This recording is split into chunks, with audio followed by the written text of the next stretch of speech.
la actualidad del pensamiento de Hegel, dedicado en esta ocasión a la ciencia de la lógica.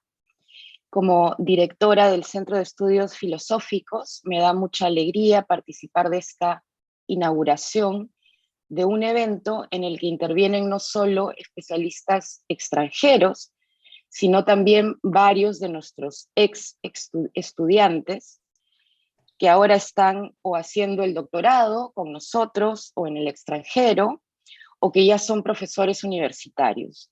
Son varios de ellos los que participan en el evento. Quiero agradecerle pues a ellos, pero también a los ponentes extranjeros. Estoy segura que este será un intercambio interesante para todos y muy fructífero. Así que con eso le doy la palabra a Claudia Aponte.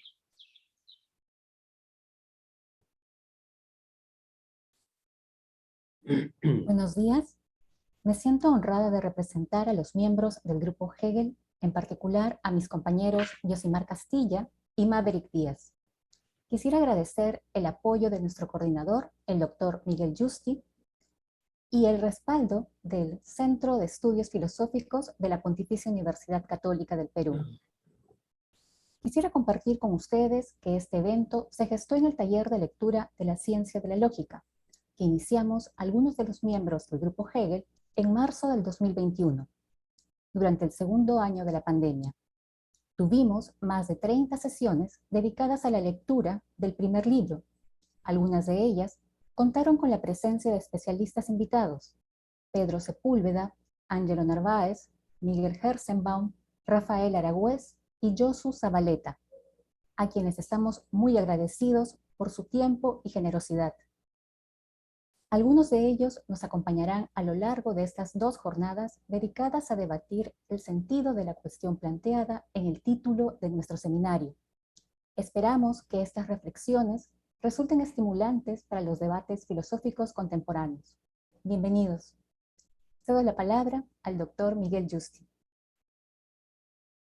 Bueno, muy buenos días, amigas, amigos, colegas, por su presencia, su participación en este seminario sobre la actualidad del pensamiento de Hegel.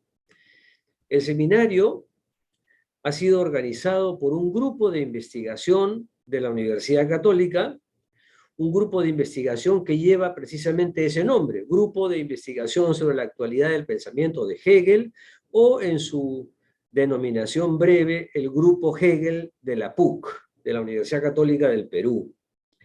Es un grupo que tiene ya más de 10 años de existencia y que además ha realizado varias actividades y varias publicaciones o congresos sobre Hegel. El grupo tiene en este momento 18 miembros, la mayoría de ellos estudiantes que son muy activos, como ya lo han comprobado muchos de los que están asistiendo ahora al seminario.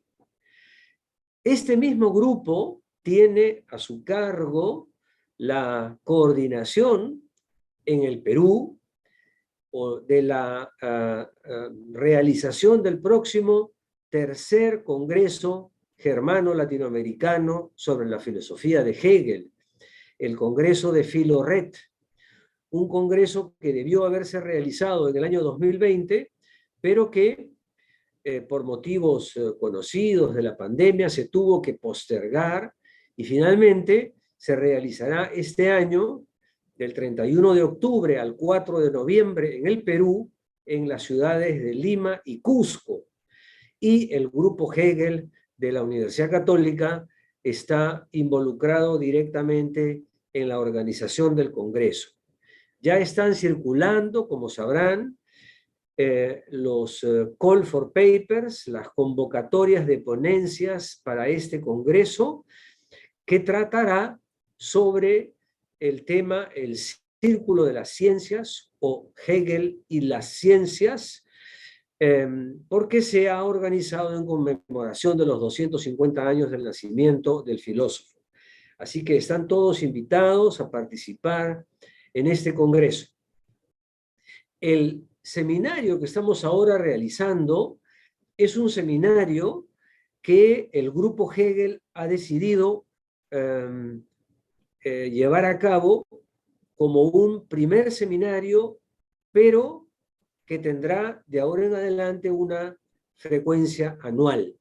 Todos los años vamos a dedicar algunos días a realizar un seminario como el de ahora, invitando a digamos, colegas y participantes extranjeros y nacionales, pero la idea es que montar una suerte de taller sobre la filosofía de Hegel, sobre la actualidad de su pensamiento. Por eso se llama este seminario, Seminario sobre la actualidad del pensamiento de Hegel 2022, o Lima 2022. Esta primera edición del seminario ha sido, como lo ha comentado ya Claudia Aponte, ha sido una iniciativa de los propios estudiantes que durante un año han estado llevando a cabo un grupo de lectura sobre el primer libro de la ciencia de la lógica, y que para sus reuniones pues invitaron a varios profesores extranjeros que ahora han tenido la gentileza de acompañarnos también como ponentes o como conferencistas magistrales en este seminario. De manera que les agradecemos mucho a los profesores que acompañaron a los miembros estudiantiles del grupo en la realización del taller de lectura y además en su generosa participación en este seminario. El tema de este seminario es una secuela precisamente de ese taller de lectura, porque el taller estuvo dedicado a la lógica y pensamos que el seminario actual debía girar en torno al problema de la lógica o de la relevancia de la lógica para la filosofía, como dice el subtítulo del seminario, y para eso utilizamos la pregunta inicial de la ciencia de la lógica: ¿cuál debe ser el comienzo de la ciencia? Por supuesto, esa pregunta se puede proyectar a muchísimas dimensiones de la reflexión filosófica. En el caso del seminario lo estamos haciendo a algunas de ellas, no a todas, pero servirá como un estímulo, eso creemos o esperamos, para el desarrollo de posteriores reflexiones. Quiero agradecer muy especialmente al Centro de Estudios Filosóficos de la Universidad Católica, a su directora Mariana Chu, que nos acompaña. El Grupo Hegel está adscrito al Centro de Estudios Filosóficos y todas las actividades que realizamos, incluyendo también el tercer congreso sobre la filosofía de Hegel de Filored, está ligado y cuenta con el apoyo del Centro de Estudios Filosóficos. A Mariana Chu y a su equipo, a Bárbara Betoque y a Eliana Mera principalmente, les expresamos nuestro agradecimiento.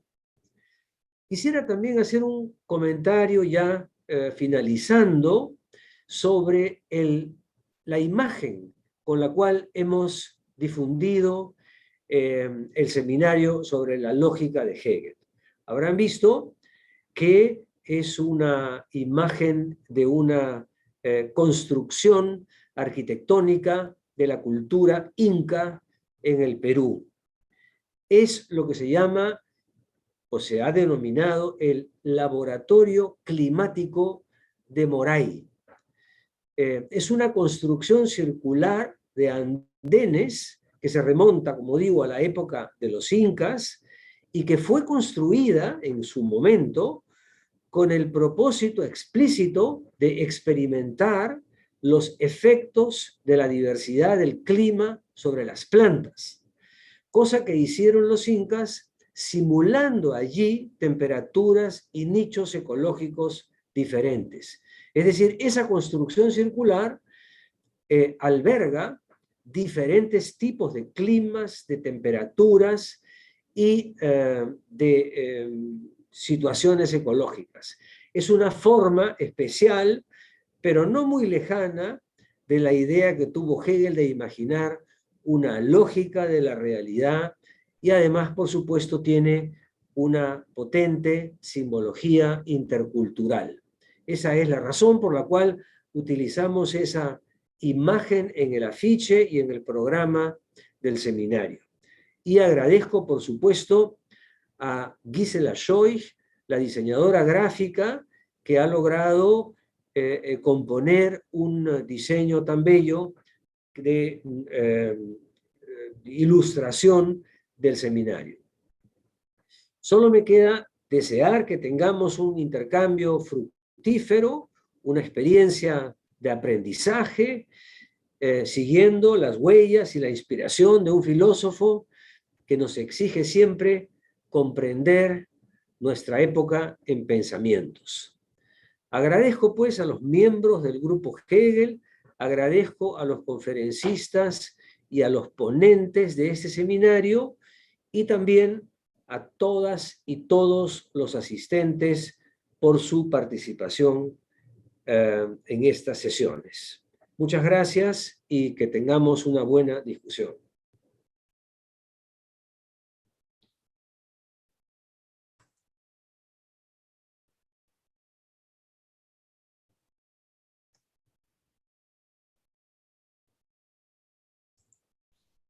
Bienvenidos al Seminario sobre la Actualidad del Pensamiento de Hegel, organizado por el Grupo Hegel y el Centro de Estudios Filosóficos de la Pontificia Universidad Católica del Perú.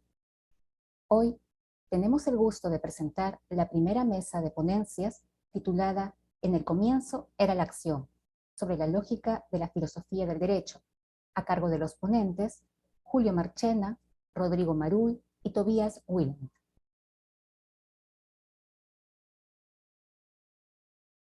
Invitamos al público a preparar preguntas que nos pueden enviar a través del chat de Zoom o los comentarios desde Facebook Live para tener un intercambio con los ponentes. Presentamos al primer ponente, Julio Marchena.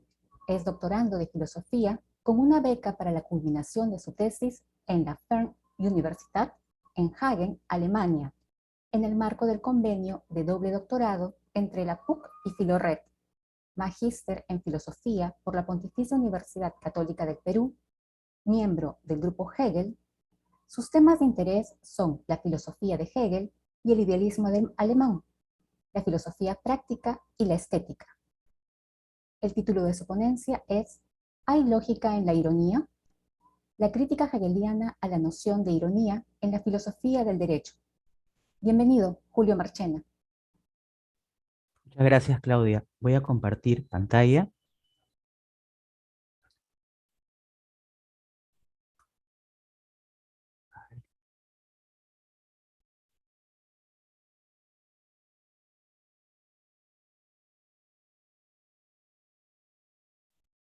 Bien.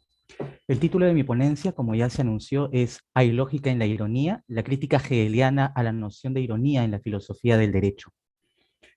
Entendemos de manera general, por un lado, por ironía, la expresión que da a entender algo contrario o diferente de lo que se dice, generalmente como burla disimulada, como también la burla fina y disimulada o el tono burlón con que se expresa. En el ámbito de la filosofía, por otro lado, es conocida como irónica la actitud de Sócrates en los diálogos platónicos al presentarse en la polis para discutir con aquellos que se consideraban expertos en determinados temas, mostrándose él, Sócrates, como un ignorante en torno a dichos asuntos por discutir.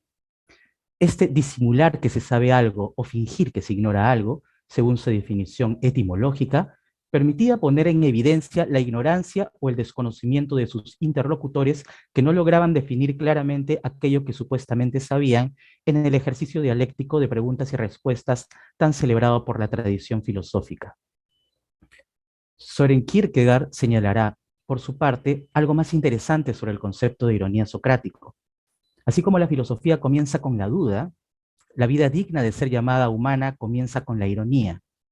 Ironía y crítica o ironía y actitud filosófica y existencial han sido, como vemos, asumidas por la filosofía desde sus inicios en la tradición occidental y en todos esos casos, como señalábamos al inicio, con no poca presencia del sentido del humor, aunque no necesariamente siempre, a juzgar por las ironías de las tragedias griegas, en las que los personajes siguen un camino trazado sin darse cuenta de que el mismo responde a otra lógica que los llevará al infortunio muy a su pesar.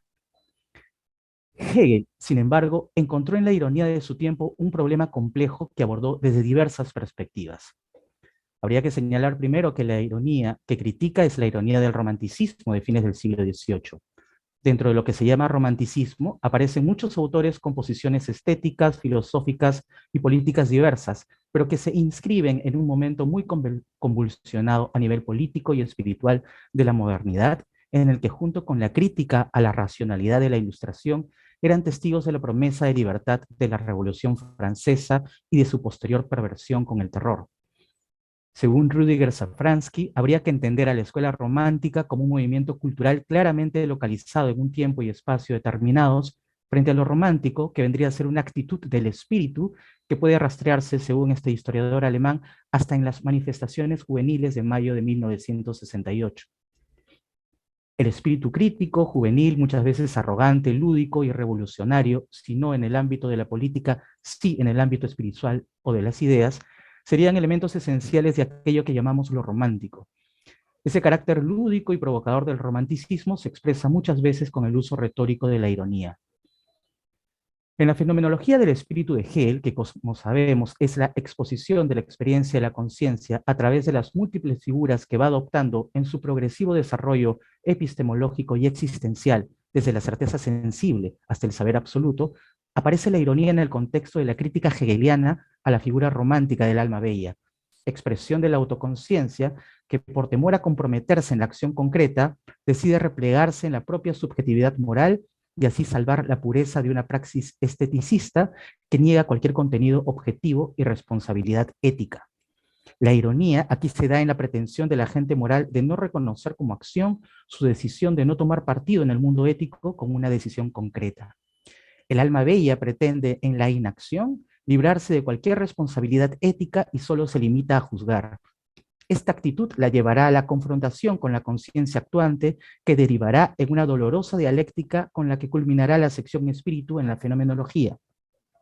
Por otro lado, en sus lecciones de estética, aparece la ironía en la crítica hegeliana a la figura de Friedrich Schlegel, representante principal de la ironía romántica. Aquí la crítica hegeliana se circunscribe a las implicancias estéticas de una poética lúdica y negativa que caracterizó el espíritu del romanticismo poético de fines del siglo XVIII, una suerte de decadentismo estético, a juicio de nuestro filósofo, que alejado del clasicismo del arte griego, verdadero arte para Hegel, se repliega nuevamente en la subjetividad del genio creador que hace uso de su ejercicio infinito de producción y destrucción sin dejar lugar alguno para la seriedad. El arte, como sabemos, es para Hegel una manifestación sensible del espíritu absoluto. Lo que resulta problemático es que, teniendo en cuenta las implicancias éticas de dicho concepto, la ironía no sea abordada suficientemente por los intérpretes de la filosofía del derecho, obra en la que, como sabemos, presenta Hegel el desarrollo del concepto de voluntad libre. Pareciera que la discusión en torno a la ironía ha sido relegada al ámbito puramente estético, sin considerar que ya en la crítica hegeliana de sus lecciones de estética se hace mención directa a las implicancias de un estilo de vida irónico del artista romántico de su tiempo, una actitud frente a la vida que podríamos caracterizar usando términos contemporáneos como una patología social de su tiempo. Considero por ello relevante abordar este concepto desde una perspectiva moral en la crítica de Hegel en su filosofía del derecho. En efecto, la pregunta central de la sección de la moralidad, donde aparece nuestro concepto, es si se puede llamar libre a la acción motivada por propósitos e intenciones que surgen de la propia voluntad. Es en este contexto en el que cobra un sentido moral la ironía, entendida a su vez como expresión de una subjetividad infinita que toma como vanas tanto la realidad objetiva como su propia subjetividad, y que vuelve problemática, desde esa perspectiva unilateral, la responsabilidad de toda acción concreta. ¿Qué implicancias éticas tiene una acción que, motivada por la certeza moral de su propia convicción narcisista, irrumpe en el mundo práctico, negando toda responsabilidad al asumir como vanas la realidad objetiva y su propia subjetividad? La pregunta que inicia el título de mi ponencia es si hay lógica en la ironía. Con esta pregunta ubico mi análisis en el contexto filosófico de los debates en torno al fundamento lógico-metafísico de la filosofía del derecho. Es decir, me interesa subrayar que la crítica de Hegel se basa en la estructura lógica del concepto de libertad que guía el desarrollo de la voluntad. Pero también me interesa, con dicha pregunta, ¿hay lógica en la ironía?, establecer una contraposición entre la propia crítica hegeliana con lo señalado por el mismo Hegel en sus lecciones sobre la historia de la filosofía, donde desde una mirada histórico-metafísica se refiere a la ironía universal del mundo. Frase que nos ubica, por supuesto, en otra perspectiva, pero que a partir de la cual podríamos intentar una lectura ironista de la propia crítica hegeliana a la ironía. Mi tesis es que, si bien es cierto, es clara y furibunda la crítica de Hegel a la unilateralidad de la ironía, a la que incluso llama mal moral, justamente por su indeterminación lógica, sí se puede entender a la ironía como expresión de una lógica de la necesidad dialéctica desde la cual cobra la ironía su pleno sentido.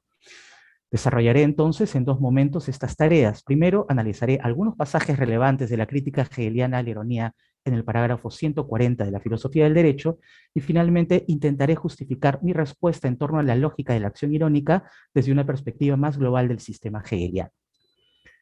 La ironía desde el punto de vista de la moralidad o los obstáculos de la realización del espíritu objetivo. Antes de pasar revista a la crítica hegeliana, me gustaría no perder de vista las ideas defendidas por Schlegel en las que aparece la ironía como concepto central de sus reflexiones estético-filosóficas. Para ello, parafrasearé algunos de sus textos como introducción a la crítica hegeliana posterior. Schlegel exige que todo el juego de la vida sea realmente concebido y representado como un juego. Defiende por ello la ironía como el ejercicio de alternación constante entre la autocreación y la autodestrucción. Es pues una forma de la paradoja y la clara conciencia de un caos infinitamente rebosante. Es finalmente lo que permite que el poeta se levante por encima de su propio amor y sea capaz de destruir en el pensamiento aquello que adora, dejando constancia tanto de la vanidad del mundo objetivo existente cuanto de su propia subjetividad. En términos estéticos, para nosotros que hemos heredado el desarrollo del arte de las vanguardias de inicios del siglo XX, no nos debe parecer raro hablar en esos términos en el ámbito de la reflexión estética. Hegel, sin embargo, vio algo más que trascendía dicho ámbito y se instalaba en la praxis social. Vio, como ya lo señalé, una suerte de patología social que tal vez también la hemos heredado en el mundo contemporáneo. Nuestro libro, La filosofía del derecho, es un texto que, como sabemos, le sirvió a Hegel para el dictado de sus clases en la Universidad de Berlín. En dicho curso expuso lo que para el sistema hegeliano corresponde al espíritu objetivo, que es la configuración ética y sociopolítica de la idea de la libertad. De este texto, publicado por Hegel en 1821, se hicieron a su muerte varias reediciones, consignando tanto las propias observaciones de puño y letra de Hegel, con un afán explicativo de lo señalado en los parágrafos originales, como en algunos casos también los llamados agregados de los alumnos de Hegel. Estos agregados, por ser basados en transcripciones de sus alumnos en clase, no han sido recogidos en todas las reediciones de la obra de Hegel, pero por ser aclaratorios muchos de ellos, y en particular el que aparece en el parágrafo sobre la ironía, es bueno tomarlos en cuenta para nuestro propio ejercicio interpretativo. La filosofía del derecho, decía, es el texto hegeliano que aborda la idea de la libertad, su concepto hecho realidad efectiva en tres grandes secciones: derecho abstracto, moralidad y eticidad. Estas tres secciones corresponden a las tres dimensiones lógicas del concepto de voluntad libre, que se presentan en los primeros parágrafos de la introducción y se corresponden a su vez con la lógica del concepto, y que son la universalidad, la particularización y la singularidad desplegadas en el derecho abstracto, la moralidad y la eticidad respectivamente. Universalidad es la dimensión abstracta de la libertad. A ella le corresponde la figura de la persona como sujeto de derecho que es libre de cualquier impedimento, pero sin concretarse aún en una acción determinada. Su libertad implica las múltiples posibilidades de realización garantizadas por el derecho abstracto y por eso forma parte del primer momento de la exposición de la libertad o libertad negativa. La segunda determinación lógica, que es lo que nos interesa, es la particularidad, en la cual la libertad se concretiza o particulariza en torno a la acción moral. La libertad ahora es positiva porque implica una toma de decisión y realización efectiva en el mundo práctico. Este segundo momento lógico aparece en la sección moralidad, dentro de la cual Hegel ubicará la ironía como la última y más abstrusa forma del mal. Lo que me interesa desarrollar es por qué la acción irónica es señalada de esa forma y cuáles son sus implicancias. Finalmente, la tercera y última determinación es la de la singularidad que se desarrolla en la eticidad, es decir, la acción moral esta vez inserta en un entramado de relaciones sociales en el marco de la institucionalidad que le da sentido a todo el camino recorrido por la voluntad libre. En el parágrafo 140, perteneciente a la última parte de la moralidad titulada El bien y la certeza moral, pasa revista Hegel a diversas figuras del mal moral. Hay que entender, por supuesto, el mal moral como indeterminación de la certeza moral en tanto motiva acciones solo desde la dimensión de la particularidad de la libertad, producto de un subjetivismo que solo reconoce a su propia motivación interna como lo único válido en términos morales. La hipocresía, la mala conciencia, el relativismo, la opinión subjetiva y la ironía, pero también la buena voluntad o la buena intención, son consideradas expresiones del mal moral producto de la certeza moral, a pesar de que en este último caso dicha certeza apunte a la exigencia de respeto al deber moral universal. Todas estas figuras adolecen de unilateralidad, no pueden ser consideradas expresiones de una voluntad libre plena. Hay detrás de estas acciones y en forma paradigmática, en la acción irónica, un padecimiento de indeterminación, un gesto melancólico que resulta más problemático en tanto no teme negarse a sí misma. Hegel describe el sentido moral de la ironía en una frase en la que la personifica y la hace hablar en estos términos. Dice Hegel: yo voy más allá y puedo actuar de esa u otra manera. Lo superior no es la cosa, sino yo. Yo soy el señor que decide sobre la ley y la cosa y juega con ellas como con mi capricho, mientras que en la conciencia irónica en que hago sucumbir lo más elevado, solo gozo de mí mismo. Esta figura, continúa Hegel, no es solo la de la vanidad de todo contenido ético del derecho, los deberes y las leyes, el mal y más aún el mal en sí mismo completamente universal, sino que se agrega también la forma de la vanidad subjetiva, la de saberse a sí mismo como esa vanidad de todo contenido y en ese saber saberse como lo absoluto. ¿Hay lógica en la ironía? Como hemos visto en el análisis de la ironía como mal moral, desde el fundamento de la estructura lógica de su libertad, la acción irónica responde a una motivación unilateral que debe ser superada desde la perspectiva de la eticidad, de la institucionalidad del mundo ético. En este sentido, como concepto indeterminado, queda en evidencia su contradicción interna y su carencia de lógica. La radicalidad de esta posición, que no teme incluso a la propia destrucción, es lo que motiva la crítica hegeliana en nuestro texto.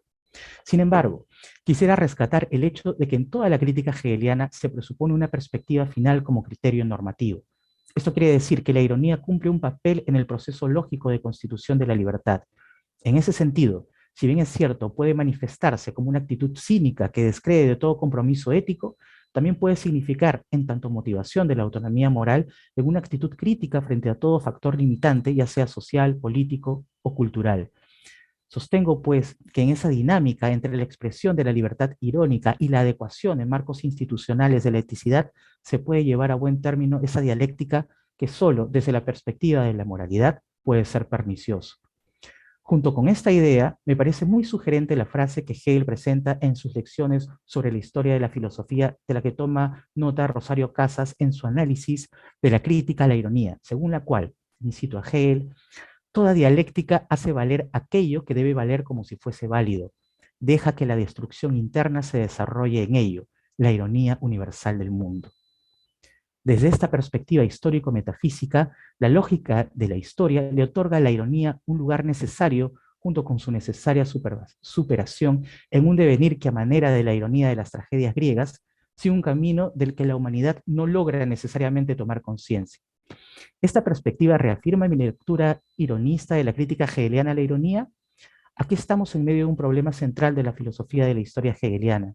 Se puede hablar de libertad si presuponemos una lógica del mundo que explicaría entonces nuestros aparentemente vanos esfuerzos por redireccionar el espíritu hacia la consecución plena de la libertad. Considero que ambas perspectivas no se anulan mutuamente, que se puede defender tanto el derecho y la obligación de luchar por la libertad en su multidimensionalidad, a partir de la estructura lógica de su concepto, como el ejercicio especulativo de que la historia es el escenario en el que los individuos y los pueblos, con avances y retrocesos, vamos renovando nuestro ideal de libertad permanentemente. La ironía, en ese sentido, puede ser una actitud saludable en ese proceso histórico y existencial. Muchas gracias.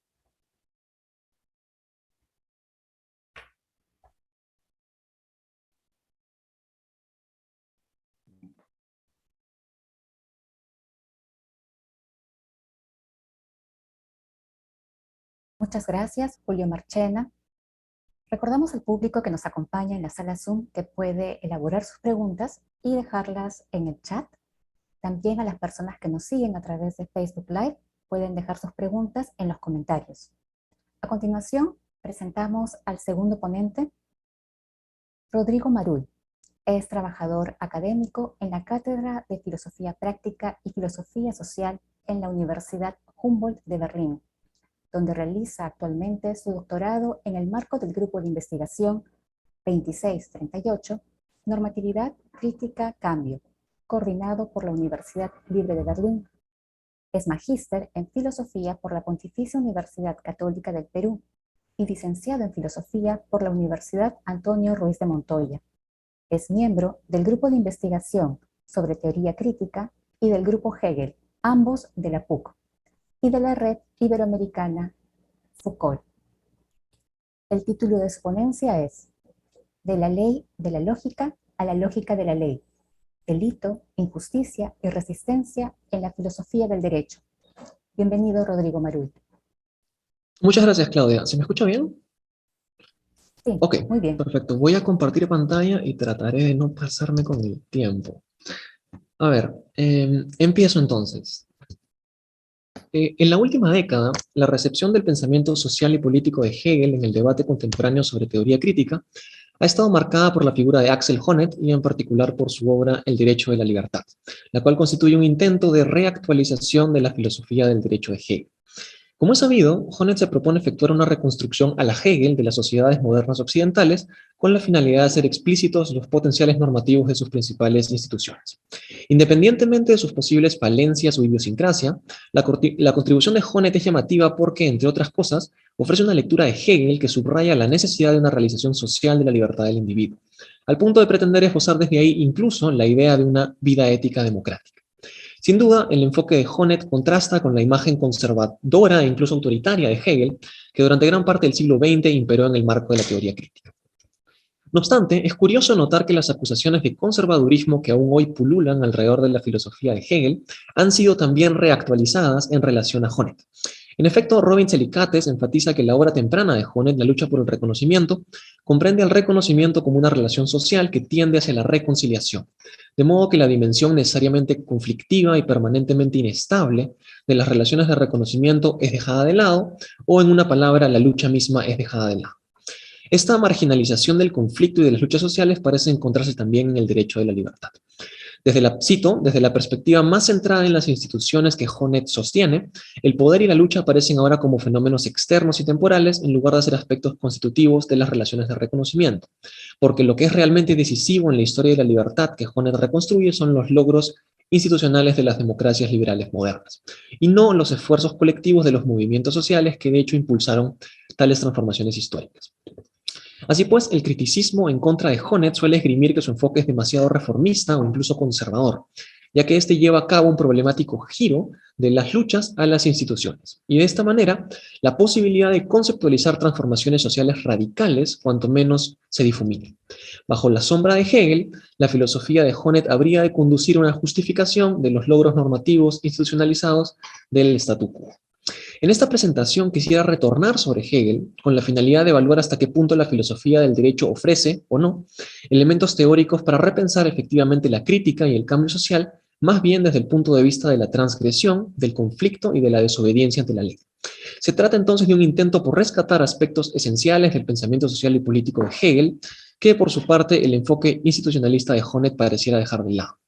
Con tal propósito, en un primer momento abordaré brevemente el debate en torno a si hay o no un derecho a la resistencia en la filosofía del derecho. Dicha discusión es importante porque plantea la pregunta en torno a una posible confrontación legítima con la autoridad. A partir de tal debate, procederé en segunda instancia a reconstruir el concepto de Unrecht, que como veremos se puede traducir como delito o como injusticia, en el marco de la filosofía del derecho, a fin de arrojar ciertas luces sobre el rol necesario y constructivo de la transgresión en aquello que quisiera denominar tentativamente como la lógica de la ley. En pocas palabras, la intuición de fondo aquí, y es una intuición porque todavía no la he desarrollado sistemáticamente, es que para poder captar la importancia de la transgresión en la filosofía del derecho es necesario cuanto menos retornar sobre la ciencia de la lógica. Uno podría retornar también a la fenomenología del espíritu, a la figura de Antígona, a los escritos de Jena sobre Hegel, e incluso a la filosofía de la historia, pero ese, digamos, es un proyecto de largo alcance que no he desarrollado. A manera de cierre, y en tercer lugar, sugeriré en qué sentido mi lectura del concepto de Unrecht podría contribuir con el proyecto jonetiano de reactualizar la filosofía del derecho para concebir así una vida ética democrática. Mis esfuerzos apuntan, pues, a una radicalización inmanente del programa de Honneth, o si se prefiere, una crítica de Honneth desde Honneth y por implicación desde Hegel. Voy a tener que saltearme algunas partes porque el texto es un poco largo, pero espero de todas maneras sea comprensible. A ver. El debate en torno a si Hegel reconoce un derecho a la resistencia en el marco de su filosofía del derecho contiene cuanto menos tres posturas que he de reconstruir: en contra, a favor y aquellas que se ubican en el medio. Por un lado, Ludwig Sipp diferencia tres posibles formas que podría cobrar un derecho a la resistencia: un derecho moral a la resistencia, un derecho a la resistencia contra violaciones estatutarias por parte del Ejecutivo y un derecho a derrocar a un Estado ilegítimo. Para cada uno de estos tres casos, Sipp argumenta que Hegel negaría la primacía de tales derechos. No hay, pues, un derecho a la resistencia. Me salto rápidamente la fundamentación.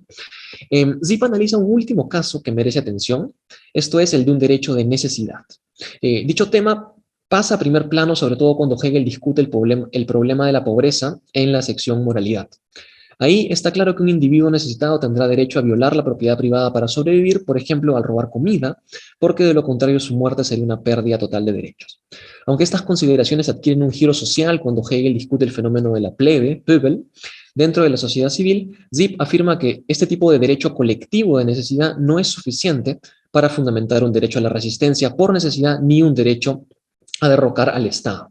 Louis Carré y Karin de Bois suscriben a la lectura de Sipp. Por otro lado, esa es la postura en contra, ahora reconstruyo la postura a favor. Es importante observar que estos primeros argumentos deben entenderse sobre todo en tanto respuestas a interpretaciones alternativas del pensamiento de Hegel, como las de Dieter Henrich y Klaus Fiebeck. Por su parte, Henrich afirmó célebremente que, según la transcripción de un estudiante de las lecciones de Hegel del 1920, en la sociedad civil, los pobres tienen derecho a la insurrección contra el orden que niega la voluntad de los libres toda realización de su libertad. El argumento de Henrich es el siguiente: puesto que el derecho de necesidad vuelve a surgir en la sociedad civil, pero pierde aquí, con respecto a la plebe, su carácter meramente momentáneo y refleja más bien un problema estructural, Hegel está dando a entender entonces que existe un derecho a la revolución contra una sociedad injusta. En una línea similar, pero con un enfoque más matizado, Fiebeck identifica también un derecho de necesidad a la revuelta contra el problema básico de la sociedad civil, o sea, el abismo entre los ricos y los pobres. Hegel no apuntaría con ello a la creación de una sociedad diferente, pero sí a una reconstitución de la sociedad civil basada en el derecho, y más precisamente basada en el derecho a la resistencia contra las violaciones del principio de la libertad moderna. Esto merece ser explicado. En primer lugar, el derecho de necesidad y de resistencia funcionarían básicamente como una inversión, es decir, la violación del derecho puede ser ella misma violada. En ese sentido, la noción de inversión en Hegel hace eco del movimiento lógico del concepto y en particular de la superación, Aufhebung, entendida como una negación de la negación que a su vez conduce a una restauración del principio anteriormente negado en un nivel superior.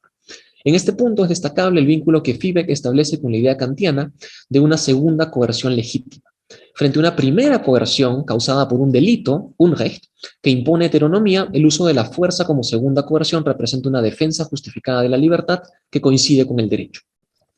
La diferencia decisiva que Fiebeck acusa es que Kant solo reconocería la validez de esta segunda coerción desde la perspectiva del Estado, o sea, en tanto castigo penal, mientras que Hegel ampliaría la dinámica inversa de la segunda coerción también para los casos de opresión y resistencia contra una autoridad ilegítima. Lamentablemente, la forma en que Fiebeck trata de fundamentar este derecho político a la resistencia es desafortunada, ya que apela por un lado a especulaciones en torno al rol de la censura en el pensamiento de Hegel, y por otro lado sostiene que el derecho a la resistencia política no necesitaría ser explicitado, puesto que deriva necesariamente de la comprensión de Hegel del derecho y de la libertad. Si bien es innegable que el criticismo racional a la autoridad del statu quo se deriva del pensamiento de Hegel y de su comprensión del espíritu y de la vida ética moderna, no queda claro hasta qué punto ello equivaldría a un derecho político a la resistencia. Tercera postura, un esfuerzo de mediación entre ambas posturas presentadas puede encontrarse en la contribución de Dean Moyer al debate. Al igual que Sipp, Moyer reconoce que Hegel nunca atribuye un derecho de resistencia a la plebe. El derecho de necesidad no equivale entonces a un derecho de resistencia propiamente dicho, pero sí permitiría identificar un fundamento moral para tal derecho, lo cual se muestra a través del concepto de el bien que surge en la sección moralidad tras el abordaje del derecho de necesidad. El bien, en la medida en que comprende todos los derechos fundamentales que se han desarrollado hasta ahora, hasta tal momento de la filosofía del derecho, es la libertad realizada, el fin último absoluto del mundo. El bien funcionaría entonces como un ancla normativa desde la que sería posible criticar instituciones deficientes. La cuestión es, por supuesto, cómo determinar el bien. La principal contribución de Moyar al debate se cristaliza en el siguiente argumento. En primer lugar, la libertad solo puede realizarse adecuadamente a través de las instituciones de la vida ética, por lo que la vida ética es considerada como la idea de la libertad y como el bien vivo, dice Hegel. Sin embargo, las instituciones solo tienen un derecho superior de autoridad mientras cumplan con sus obligaciones éticas. Por lo tanto, si un individuo reclama moralmente un derecho a la resistencia contra instituciones deficientes, lo que se produce, y este es el punto, es una confrontación de derechos. Es decir, una confrontación entre dos interpretaciones diferentes sobre cómo el bien ha de ser realizado. Se trata de un caso de derecho contra derecho. Una vez más, el problema consiste en determinar qué derecho está justificado en anular o imponerse sobre el otro. En este punto, Moyar realiza un doble movimiento. Por un lado, reafirma que, a diferencia de Locke o Fichte, Hegel no atribuye la soberanía al pueblo, sino al monarca y a las instituciones del Estado. Sobre todo porque el pueblo no posee un acceso epistemológico privilegiado al bien. A pesar de ello, el abordaje de Hegel de la opinión pública añade cierta perspectiva al asunto. Hegel afirma que en la opinión pública están contenidos los eternos principios sustanciales de la justicia, así como las verdaderas necesidades y las tendencias correctas de la realidad efectiva. Para identificar tales principios, necesidades y tendencias, Hegel recurre, sin embargo, al gran hombre de la época, que, como bien afirma Moyar, es una referencia a Napoleón y a la Revolución Francesa. Este es el segundo movimiento, recurrir a la filosofía de la historia de Hegel para abordar la cuestión de un derecho a la resistencia e incluso a la revolución, que es el mismo movimiento que le realiza Louis Carrel. Esto arroja tres conclusiones para Moyar. Primero, una concesión a Zip, no hay un derecho histórico ni abstracto a la resistencia. Segundo, parcialmente en línea con Heinrich y Wiebeck, el abordaje de Hegel sobre la Revolución Francesa sí muestra que, bajo condiciones de injusticia descarada, incluso un cambio violento de gobierno puede estar justificado. Parece haber entonces un derecho a la resistencia que colisiona con el derecho de la autoridad. Ahora bien, el problema es que la justificación histórica de un derecho a la resistencia que se imponga sobre la autoridad del Estado o bien ha de salir a la luz solo ex post, o en todo caso va más allá del ámbito de la filosofía del derecho, ya que Hegel no ofrecería en esa obra ningún criterio claro para resolver tales confrontaciones. De ahí la tercera conclusión de Moyar.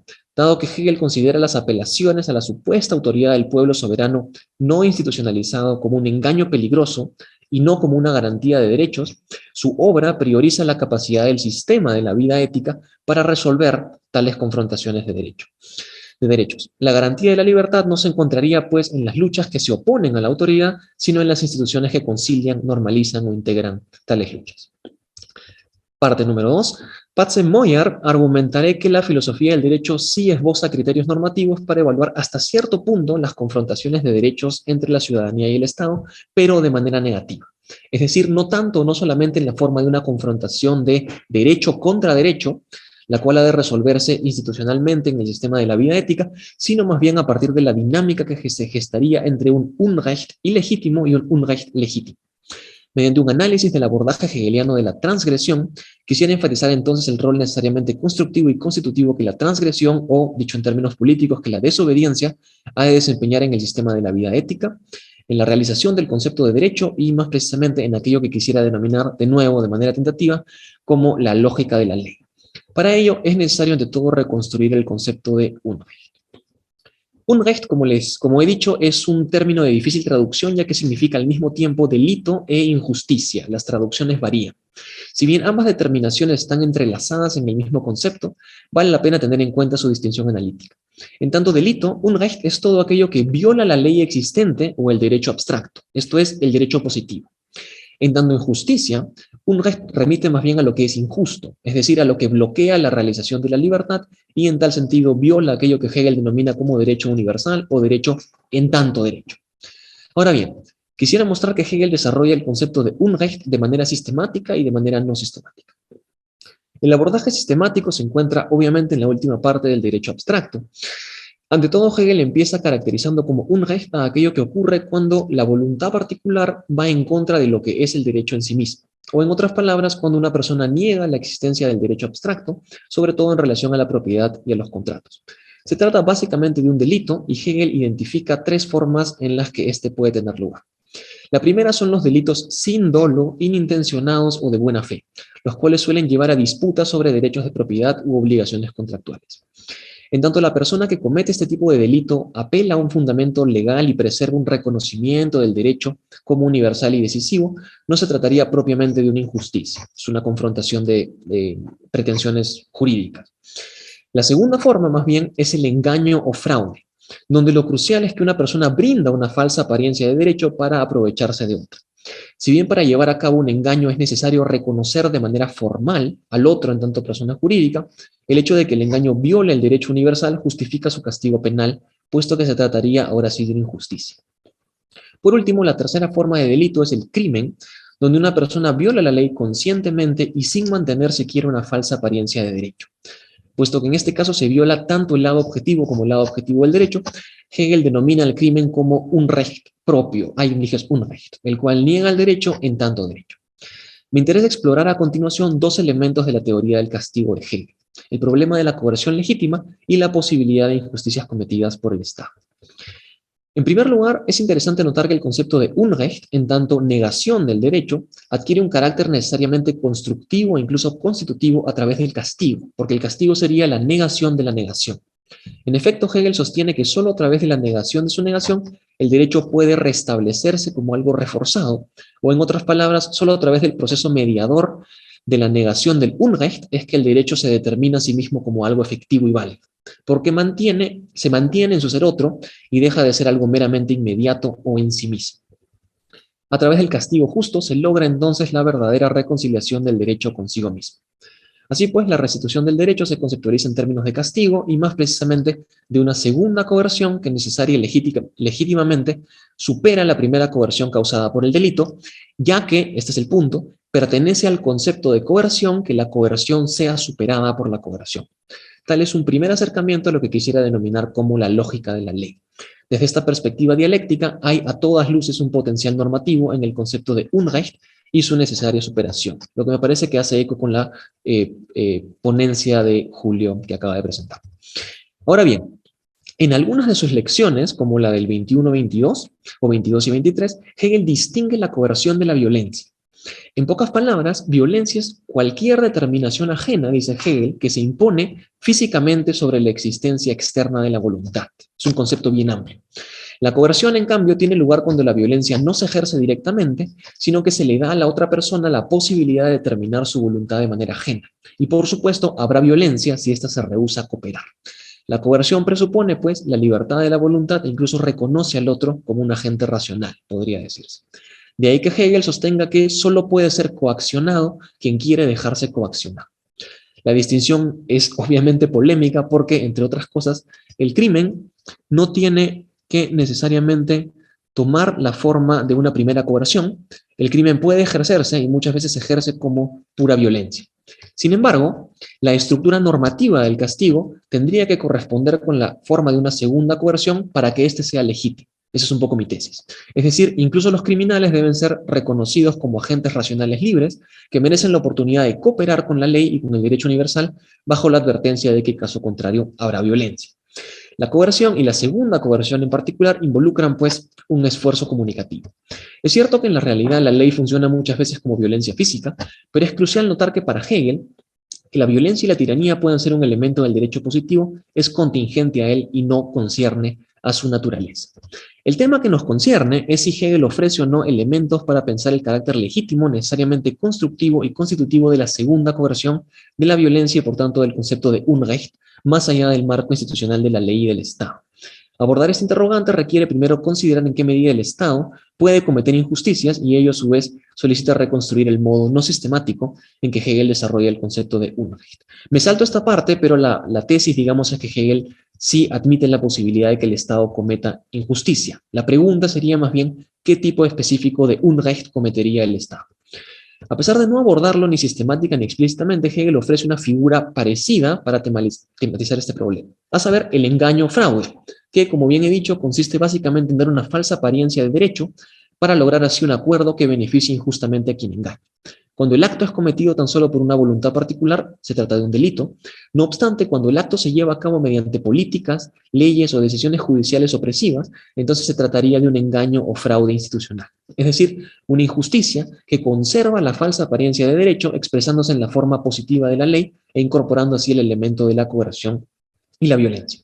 El engaño o fraude institucional representa en cualquier caso una primera coerción que atenta contra la realización social de la libertad y, de acuerdo con la lógica de la ley, este es el punto, exigiría en total ser superada necesaria y constructivamente por una segunda coerción.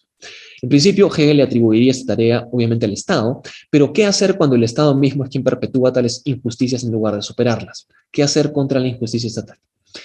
Hegel dejó ciertamente aquel problema de lado, pero hay una razón histórica que contribuye a explicar por qué. Terry Pinkart recuerda que la filosofía del derecho fue escrita frente al trasfondo de los debates continuos e intensamente feroces acerca de la forma que Alemania debería asumir tras la caída espectacular de Napoleón y los conflictos entre reformistas y reaccionarios. En otras palabras, era un contexto de profunda incertidumbre institucional, por lo que la filosofía del derecho pretendía comprender las necesidades de la época, presentando una propuesta institucional acerca de cómo realizar socialmente la libertad. Por eso no es de extrañar que Hegel considerara el crimen como la forma más interesante de Unrecht. En parte, tal interés podría deberse al hecho de que en aquel entonces el crimen representaba una gran amenaza contra la estabilidad institucional de la sociedad. Hoy en día, nadie va a negar que el crimen sigue siendo un problema considerable, pero las leyes, políticas y juicios opresivos, el engaño o fraude institucional y la injusticia cometida por el Estado parecen más bien equivaler a una crisis, la cual es incluso capaz de ocultar su naturaleza injusta bajo el velo del derecho. Mi tesis sostiene, pues, que cualquier intento por reactualizar la filosofía del derecho, volvemos a Honneth, y captar así en el pensamiento las necesidades de la época, debería tener en cuenta lo siguiente. Hoy en día no es solo una falta de estabilidad institucional lo que obstruye la realización social de la libertad, sino también una falta de lo que Hegel llamaría vitalidad ética en la positividad anquilosada de las instituciones existentes. Honneth, en cierto modo, reconoce esto. No en vano, la última parte de El derecho de la libertad reinterpreta y amplía deliberadamente la figura del Estado con lo que Honneth denomina la formación de la voluntad democrática, lo cual es una figura menos institucionalista. Por ejemplo, al hablar de la cultura política, Honneth afirma explícitamente que el motor y el medio de los procesos históricos de realización de los principios de libertad institucionalizados no es en primera instancia el derecho, sino las luchas sociales por la comprensión adecuada de estos principios y los cambios de comportamiento resultantes. En línea con Selicates, uno podría decir que de todos modos, la propuesta general de Honneth sigue demasiado centrada en las instituciones y tiende a marginar el papel de las luchas y los conflictos sociales. Desde este punto de vista, Honneth no parece ofrecer recursos suficientes para confrontar el problema de la resistencia a la injusticia estatal a través de, por ejemplo, un enfoque que teorice adecuadamente el rol de la desobediencia y la transgresión. Mi tesis sostiene que el concepto de Unrecht podría acaso contribuir a compensar esta unilateralidad. Termino brevemente con esta parte. Afirmé que, a pesar de reconocer la posibilidad de la injusticia estatal, Hegel no ofrece un abordaje directo del problema de la resistencia a una autoridad injusta, principalmente por razones históricas. Sin embargo, varias pistas en torno al concepto de Unrecht pueden reconstruirse a fin de delinear para nosotros, para una reactualización de la filosofía del derecho, una alternativa. Hegel sostiene que, en su concepto, una primera coerción ha de conducir necesaria y constructivamente a su propia superación, en el mejor de los casos a través de una segunda coerción legítima, de modo que el derecho universal pueda restituirse a sí mismo. Asimismo, cuando Hegel habla, por ejemplo, de la coerción pedagógica en referencia a la familia, parece sugerir que el Estado no posee el monopolio legítimo de la segunda coerción. En el fondo, ello se debe a que la legitimidad de una segunda coerción no depende de que sea ejercida por el Estado, sino de su estructura normativa, la cual implica el reconocimiento del otro como un agente racional, un esfuerzo comunicativo de cooperación y la idea de realizar socialmente el derecho. Desde un contexto hermenéutico que no esté amenazado por una profunda inestabilidad institucional, una relectura de la filosofía del derecho permitiría plantear el siguiente argumento. Si una primera coerción en la forma de injusticia estatal no es superada por el propio Estado ni por el sistema de la vida ética, entonces se infiere por necesidad que alguien más tendrá derecho a realizar una segunda coerción legítima, es decir, una transgresión constructiva de la ley existente en aras de una realización ulterior del derecho y de la libertad. Para Hegel, esto sería probablemente una tarea para el gran hombre de la época, pero eso no excluye para nosotros pensar esto en términos de la ciudadanía. Ahora bien, ciertamente no se trata aquí de un mero derecho a la resistencia, ni de un enfrentamiento de derecho contra derecho que ha de ser resuelto institucionalmente, sino de la colisión entre un Unrecht ilegítimo, como la injusticia estatal, que no implica un delito propiamente dicho porque toma la forma del derecho, y por otro lado, un Recht legítimo, que sería un delito, viola la ley, pero que no genera injusticia porque toma la forma de una segunda coerción. Aquí agrego dos salvedades que tienen que ver con el concepto de violencia y con la orientación institucional de esta segunda coerción legítima por parte de la ciudadanía, pero no tengo tiempo de leerlas. Así que cierro brevemente. La idea sería que la transgresión y por lo tanto un Recht desempeñaría un papel constructivo que impregna la interminable realización del derecho y de la libertad en el seno de la vida ética. Esa sería un poco la tesis, que debería ser entendida, digamos, con cierta apertura normativa. No se trata de líneas claras acerca de cómo hay que reaccionar ante determinadas leyes, sino pensar justamente lo que he querido llamar la lógica de la ley. Con esto concluyo. Quisiera insistir pues en lo siguiente. El proyecto es esbozar una vida ética democrática desde una reactualización de la filosofía del derecho, la cual por su parte no margina el rol de la transgresión, del conflicto, de las luchas sociales y de la desobediencia ante la autoridad, pareciera tener que desprenderse ante todo de los estereotipos de una ley de la lógica implacable y en última instancia inaceptable para los estándares epistémicos del así llamado pensamiento postmetafísico, que es lo que Honeck en línea con Habermas más o menos hacen, ¿no? Al contrario, dicho proyecto entrañable de reactualización se beneficiaría mucho más de repensar cuál es el movimiento lógico, o si se prefiere, la lógica de la ley, que Hegel desarrolla en el marco de su filosofía del derecho y en particular a través del concepto de Unrecht. Esta presentación ha querido ser, en el mejor de los casos, un primer paso en aquella dirección. Gracias. Perdón por pasarme un poco con el tiempo. Muchas gracias, Rodrigo Maruy. Presentamos a nuestro tercer ponente, Tobias Wilhelm. Es magíster y doctor por la Universidad de Berlín, coordinador científico del Grupo de Investigación 2638, Normatividad, Crítica, Cambio, de la misma casa de estudios. Sus temas de investigación se centran en el idealismo alemán, teoría crítica y feminismo. El nuevo título de su ponencia es El idealismo crítico de Hegel al estilo Berlín. Bienvenido, Tobias. Sí, muchísimas gracias, Claudia, y a Miguel. También agradezco mucho a Julio y Rodrigo por sus ponencias. Y ahora voy a compartir mi pantalla.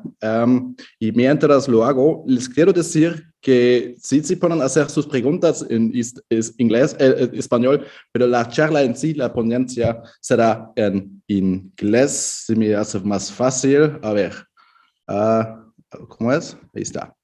Ahora sí. Ya, eso sería mi charla. Entonces, I'm going to switch to English now, and this is my title. I had to switch my title in order to make it more fitting into the timetable. So it's going to be a shorter presentation of what I call the critical idealism. And to make it a bit catchy, I think it's good to say this is a Berlin-style way of reading Hegel. This has implications. In what follows, I'm going to flesh out these implications. So let me start with a very crucial understanding of what we can learn from Hegel's Science of Logics. This is altogether around the very question of how are we to understand Hegel's notion of contradiction. This is a very abstract opposition that I find here spelled out, or what I would like to spell out as that there is a classical understanding of contradictions, which we find very close to Kant. So the very idea of dialectics is to bring antinomies, we solve antinomies, and then in the very end, we end up with a picture of syntheses. This is, to my understanding, quite un-Hegelian, because what we do find in Hegel is a positive notion of contradiction. And this is what I call the dialectism. Dialectism is the very idea that contradictions are not opposed to truth, but the very form of truth.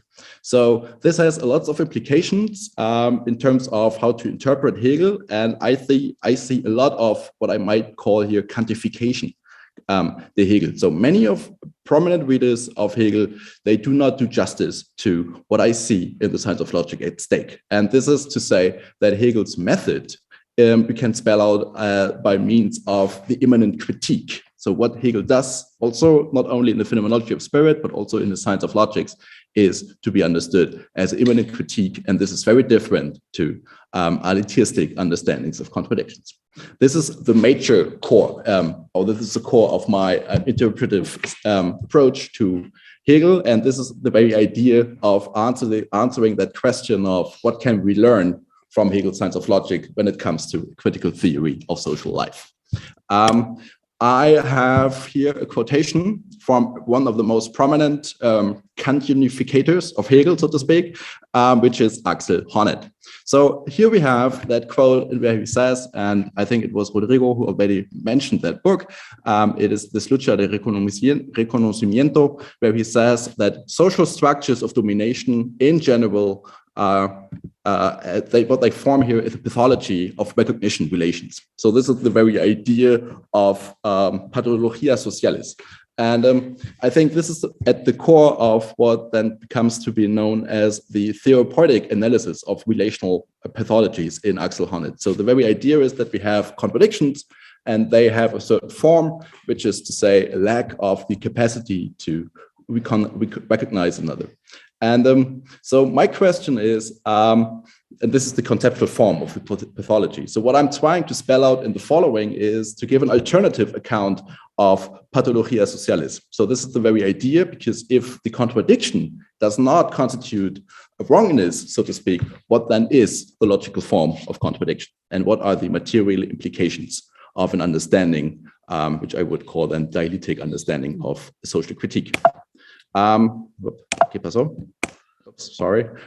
So before I continue in giving some flesh to this abstract idea, I think it's worth spending some time with the primary source, because I own, so to speak, some evidences for such a strong claim that Hegel is not an elitist. And I think it's worth here going into the science of logics, and where we have the doctrine of essence, which is the second of the three books. And there he comes explicitly to spell out the idea of contradiction as a thought determination, Reflexionsbestimmung in the German original. And here we find the following quotation. It is, however, one of the basic predicates of previous logic, I mean, previous to Hegel, and of ordinary thought, that contradiction is not as essential and immanent a determination as identity. But in fact, if order of precedence were an issue and the two determinations were to be held separate, it would be the principle of contradiction that should be taken as the more profound and the more essential, in brackets, as in position to identity. It's more profound than identity. For in contrast to it, identity is only the determination of simple immediacy, einfache Unmittelbarkeit, of inert being, inneres Sein, whereas contradiction is the root of all movement and life. And that is very core to my understanding, that contradiction is the very root, el raíz de todo movimiento y de la vida. It is only insofar as something has contradiction within it that it moves. It is possessed of instinct and activity. Whether it occurs in actuality or in reflection of thought, it is usually reckoned as an accident, an abnormality, as it were, a momentary fit of sickness. And this is a translation from Di Giovanni. In the German original, it says there is ein vorübergehender Krankheitsparoxysmus. So this is what is translated as a momentary fit of sickness. So I think it's quite clear that for Hegel, we have to think of the contradiction as not showing a lack of sickness, but instead of showing that something is alive. So my question is, to what do we commit to if we are to understand contradictions exactly in this line of thought? This is to say, what are we committed to if we want to understand contradictions as the root of all movement in life? And I think this came up in Rodrigo's talk when he came to speak about Robin Silicates and the very idea of understanding conflicts as something substantive or something that gives substance to ethical life. So this is a very idea of highlighting conflicts as something productive. And this is what I like to call then the culture of conflict, una cultura del conflicto. So if we are to understand the contradiction as something good, to be very blunt, I think this is the core idea of what I then like to call the critical idealism. I think a critical idealism is pretty much committed to an affirmative understanding of the contradiction. So There is so much more to be said on this, and I'm very happy to go into detail during the Q&A. But for now, I'd like to jump a bit, because I started with Hegel's Doctrine of Essence, and now I leap to the third book, which is the subjectivity, or the book on the doctrine of the concept, the subjectivity. There he comes up with this reconstruction, or we could also speak of a deconstruction of the classical table of judgments. So he reconstructs the table of judgments, and there is this apodictic judgment, juicio apodictico. So this is a kind of this follows out of the idea of affirming contradictions, because if contradictions do not constitute the very form of wrongness, but show us the vividness of something, then we have to understand that this commits us to something that I take to be the very base of all critical idealism, and that is the absolute judgment on all actuality. And there he says, the truth of the subject of a predication, however, is that is internally fractured into its art and its being. This is the absolute judgment on all actuality. So this idea of separating art from being, this is pretty crucial to any understanding of idealism. So this is to say that all normativity, it cannot be reduced to any idea of naturality. Yeah, this is pretty much at the core of what is an idealism, because any normativity is conceptual and never a natural fact. Yeah, so this is, I mean, you might think here of someone as Christine Korsgaard, or even some Wittgensteinian understanding of naturalizing ethics. This is not to be, I think that it's not aligned with an understanding of critical idealism. That is a second implication, or this is a pretty much a very important implication of having an affirmative understanding of contradictions. So this is to say that if we are to understand some of these outlines of a conflict culture, then I think we can start, or we can spell this out by asking some questions.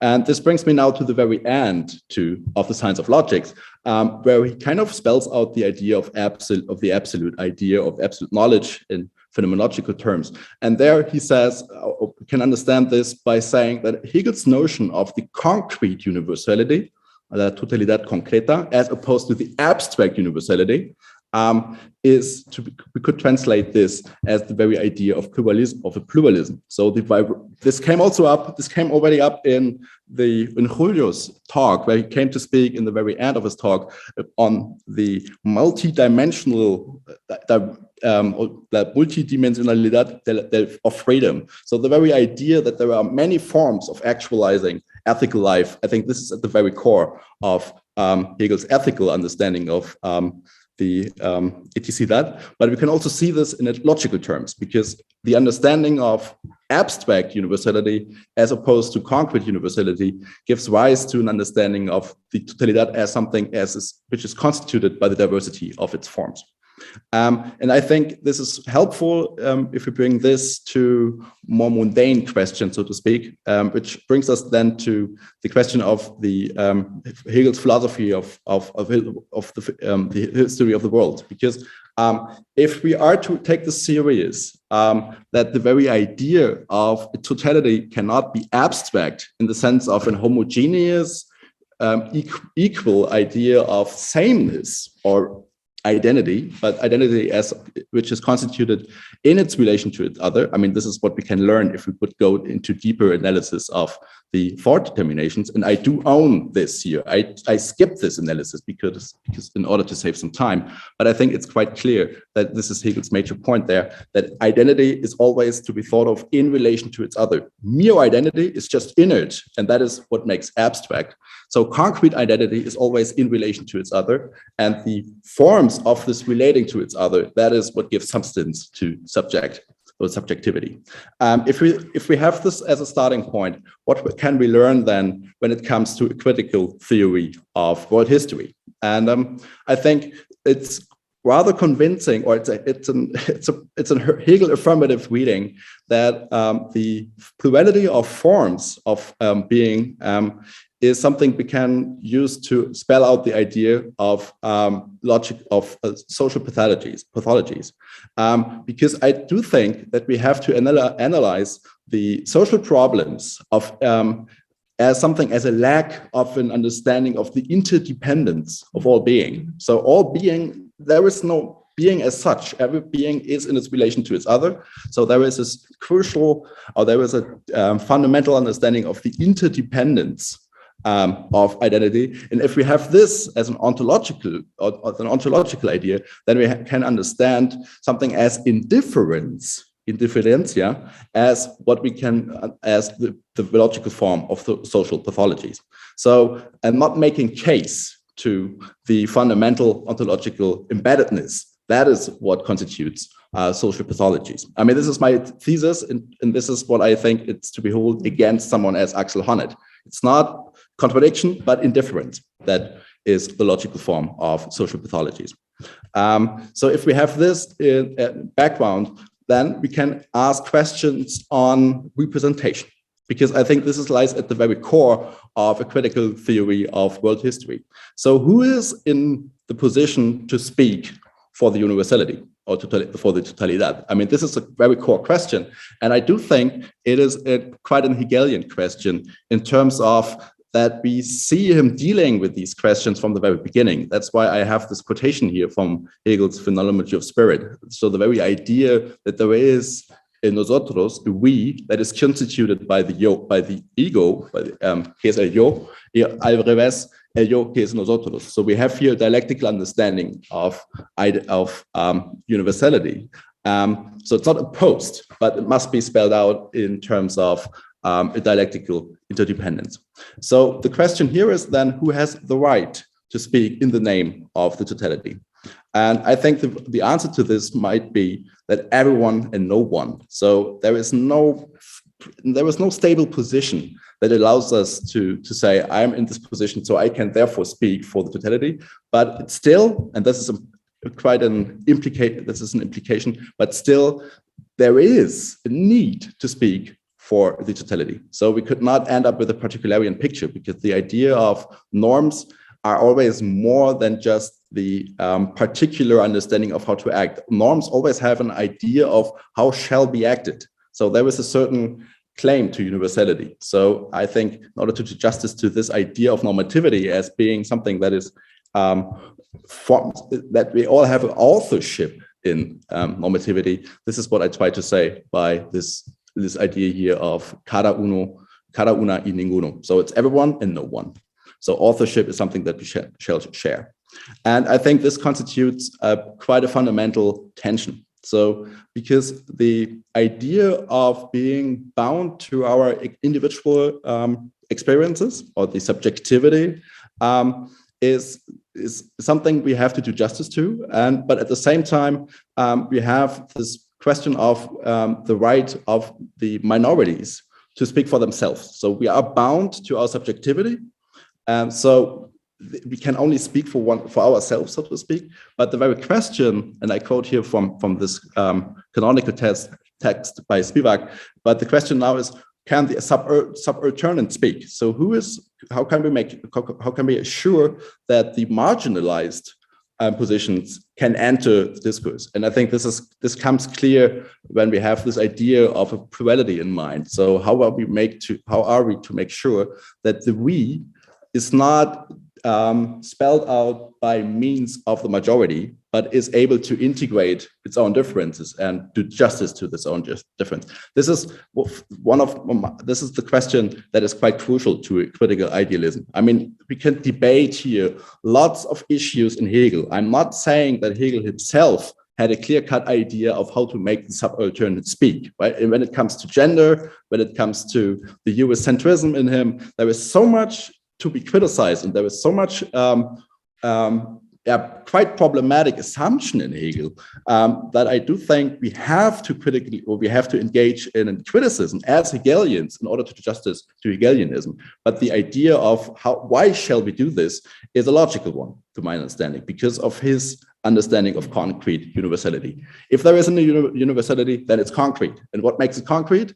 Well, the collective attempt to spell out or to come to terms with this fundamental tension of subjectivity, boundness, particularity, and still the idea of speaking for more than just myself. Otherwise, we would not have any chance to come up with an idea of normativity. So this inner tension, this is a crucial Hegelian one, and I do think that gives justice, or this gives rise to the self-criticism, which I think it shall be inscribed in contemporary Hegelianism.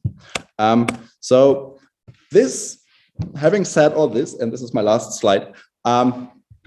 I do think that it is quite an Hegelian understanding of this very problem of the boundedness of all subjectivity to experience, and still holding on to the idea that we can overcome our own subjectivity. And the answer to the why question, or the how question, how to overcome my own subjectivity, and that is, and now here, as this is a quotation, the answer to that is method. And what is method? Dialectics. So this is the absolute idea, right? The absolute idea is nothing else than the dialectical understanding of method. So we find here a quotation, what is left to be considered here in the very end of the logics. So the quotation here is something like 20 pages before its very end. So what is considered here is therefore not a content as such, not a new content as such, but the universal character of its form, which is method. I do think then the very idea of understanding subjectivity as bearing this capacity to transform itself through reflection and critical reflection, this is at the very core of an understanding of dialectical method. So dialectical method is not the idea of opposing A and non-A and end up with whatever. It's the idea of transforming A and non-A through understanding the interrelation. And so if we read this, if we have an interpretation of Hegel's logics, which is kind of coming from the very end, and so transformation is the aim of logics, then we can reject all understandings of logics as a Procrustean bad. I mean, this is what we often find in secondary literature. Logics is not the affirmation of a previous thought or something. It is an organon to engage in critical self-understanding. And if we have this clear, then we see that the Kantian distinction between organon and the canon could be used to spell out Hegel's idea of logics, but it's not a canon, it's an organon. This is to say that logic allows us to, allows the subjective spirit to see more and even more profoundly than central intuition. I mean, the Kantian idea of una intuición intelectual, so we can see the interrelatedness of things not by looking at them, but by understanding them, by reflecting upon them. This is a way how to overcome the boundedness of subjectivity. And if we have a method, we can then claim, we can just do justice to the claims of universality. So this is basically the idea of this is what I would like to call the methodological aspect of Hegel's critical idealism. I know, and I do hope that I did not answer all questions, because there are many of them, be them interpretive, be them systematic, and I'm really looking forward for the Q&A now. And I hope this, my very brief presentation, had at least given you an idea of critical idealism, Berlin style. Thank you very much. Muchas gracias, Tobias Wieland. Recordamos al público que puede plantear sus preguntas a través del chat. También puede solicitar participar en esta ronda de preguntas utilizando la función levantar la mano para habilitarles el micrófono, y si lo desean pueden activar sus cámaras también. Aquellos que nos acompañan a través de la transmisión de Facebook Live del CEFBOOK pueden dejar sus preguntas en los comentarios.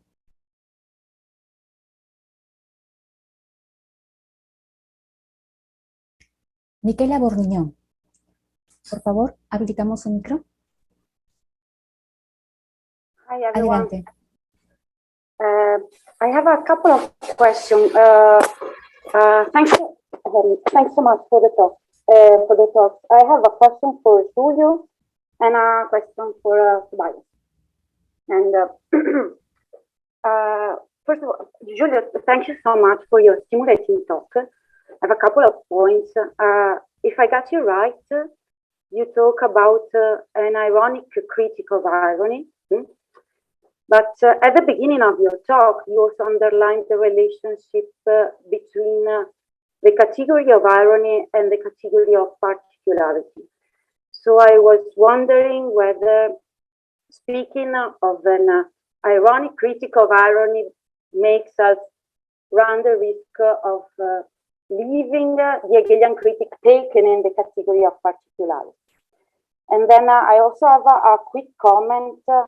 While I was listening to your talk, I was thinking about how the idea of an ironic critique of irony could be an interesting starting point for an Hegelian critique of some philosophical positions like Rorty's one, where the category of irony is crucial. And perhaps this would be an interesting point to analyze, especially considering the possibility of making explicit the contemporary relevance of Hegelian thought. But this is just a quick comment, and I want to thank you again for the talk. And I have also a question for Tobias. It's good to see you again after all the meeting, the seminars with Crown Priest, and I really want to thank you for the talk. I have just a quick question. If I got you right, when you mentioned social pathology in Axel Honneth position, you interpreted it as through the category of indifference, and not through the category of contradiction, right? And I think you're right, because category involves an over-determination. So I think I agree with you when you say that the category of indifference is more appropriate. But I would specify it saying that it is equivalent to under-determination. And I was wondering if you agree, and there is but this is related to another point, because under-determination can imply a contradiction when the undetermined position is taken as absolute, which is something that regularly happens along the development of Hegel's system. And these are the so-called contradictions of the understanding, which have a negative value, and that looks that works. I think it's a negative side of the productive contradiction. And I was just wondering what you think about it. And thanks again for the talk. Muchas gracias, profesora. Empezamos con la Thank you. respuesta de Julio. Yes, thank you, Michela, for your answer. If I understand you, you answer about the role of the irony as a critic, way of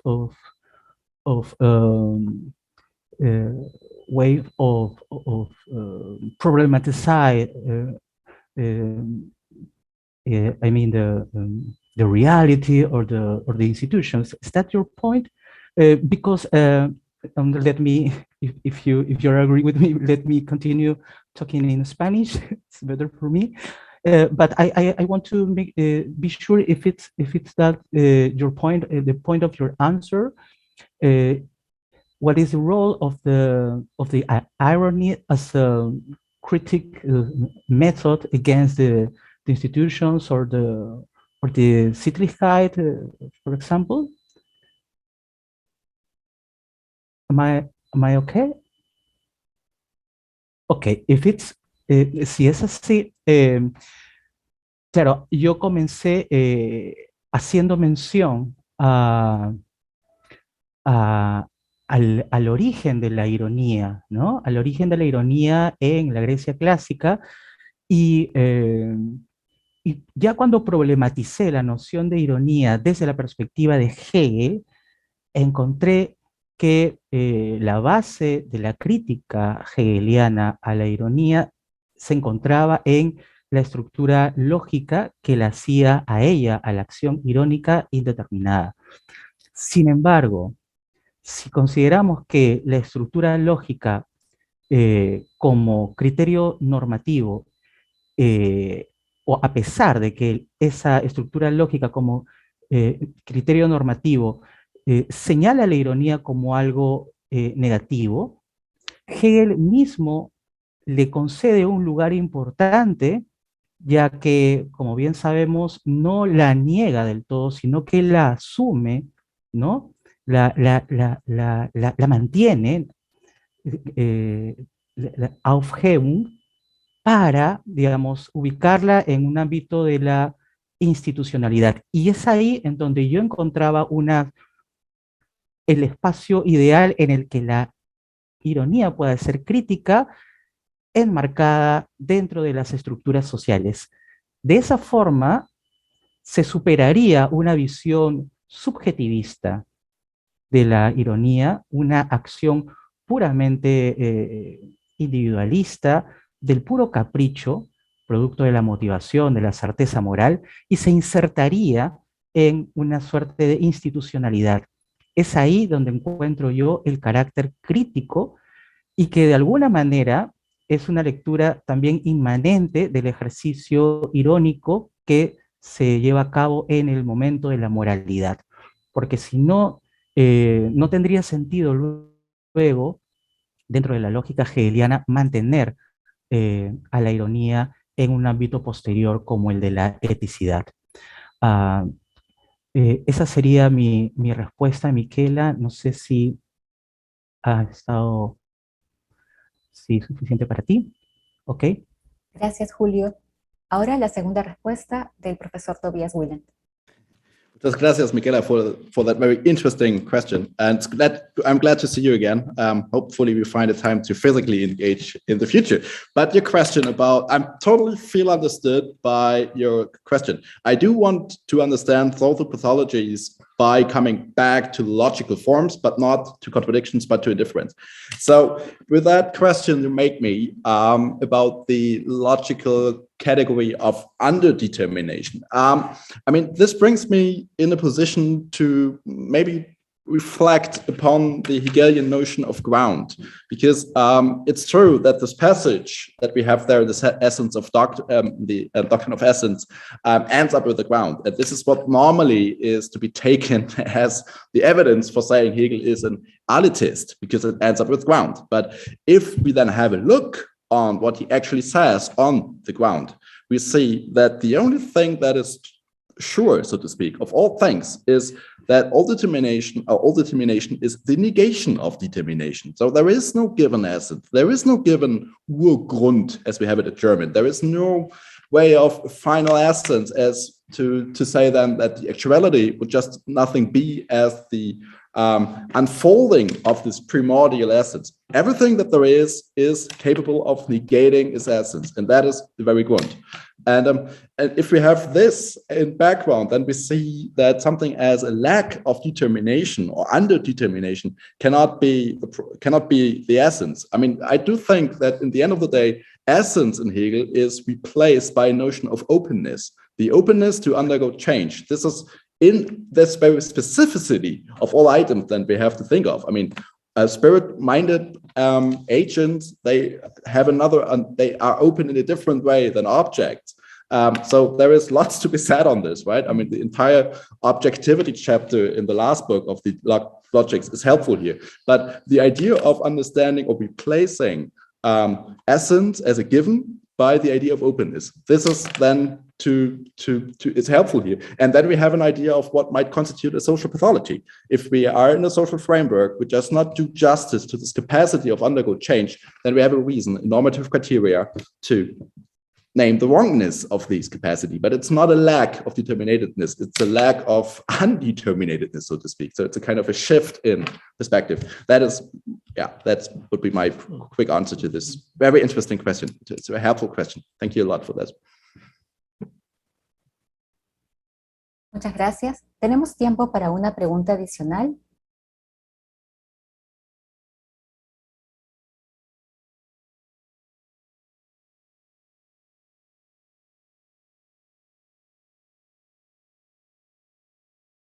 bien, muchas gracias. Agradecemos a Julio Marchena, Rodrigo Maruy, Tobias Wieland por su participación en el seminario. Agradecemos también al público que nos acompaña en la sala Zoom y a través de nuestras redes sociales. Los invitamos a la primera conferencia magistral a cargo del Dr. Philip Schwab, la cual se llevará a cabo a las 11:45 horas, franja horaria de Perú, Colombia y México. Que tengan muy buen día.